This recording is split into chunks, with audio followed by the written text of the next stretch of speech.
So you're seeing something happening. That is the stimulus that's entering. Okay? For you to make a rational decision, logical, mathematical decision, must come all the way to the front. Are you with me so far? Yeah?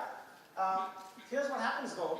Every stimulus must go through the center of your head, where there is a little part called the amygdala.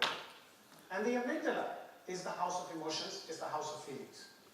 Now, when you start feeling emotional about something, so there's a mismatch between one of your deeply held values and the situation at hand, here's a chemical reaction that happens in your brain. The amygdala, that little green thing in the middle, starts to secrete a chemical called adrenaline. Yeah? And as the intensity of the emotion gets bigger and bigger, what happens is that the amygdala starts to form a cloud, a foam on your brain. And then that foam cloud becomes bigger and bigger and bigger in such a way that it, for some time it covers up the neocortex. You with me? This is when very smart people do very dumb things. This is when Mike Tyson bites the ear off of Amanda Holyfield in that infamous boxing match. Many of you were not born at that time, but that's fine. You may have heard about that time when this guy bit the ear, right? Yeah, they asked him, why did you do that? He says, I couldn't help myself. The guy was making me so mad. He was making faces at me. He was irritating me. I had to punish him. Do you regret it? Of course I do after paying the $4 million fine. So this phenomena, when the adrenaline has covered up the neocortex, is called amygdala hijack. It lasts anywhere from 8 minutes to 2 hours. So when grandmom said, before doing something in the heat of excitement, count to 10 or take a walk, she was trying to tell you, let the amygdala hijack pass. So 4x energy is produced in your brain this way. It comes from the intensity of the emotion. If you don't understand your values, you don't understand those emotions, and 4x becomes negative 4x, as it happens in the case of Mike Tyson. If you understand your values and deeply believe in them, you now have a better regulatory system to control your emotions, and you can turn that energy into positive 4x.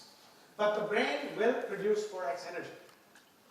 And now they're learning new things about neuroscience, which is the topic of my current research, with mirror neurons. Anybody heard of something called mirror neurons? These are neurons in your brain that replicate, empathize what you see happening. I don't have time to go into details of that, but the point is, they're learning new things about the brain, about what your brain is capable of. You feel that you cannot do something, you can create new neural pathways in your brain and actually make that happen. More about that another time. But do you understand what I'm trying to say about the connection between values, purpose, and energy? Yeah? If you can give yourself the gift of finding your purpose and finding your values, now, at this stage of your life, you are going to be very successful, you're going to be very happy. And by the way, purpose is not something which is a one-time exercise. Values should be a one-time exercise, although even those can change over time. Your purpose can change many times if you want. But at any point of time, you must have some sense of purpose in your life. As you learn more, you're free to change it. Does that make sense? Okay, so basically, I think I'm going to, in a few minutes, bring this to a close. But it boils down to these 6 questions. Now, I have one final question for you. Can you, 2 or 3 questions. Can you create your own leadership success? Or does it depend upon the environment?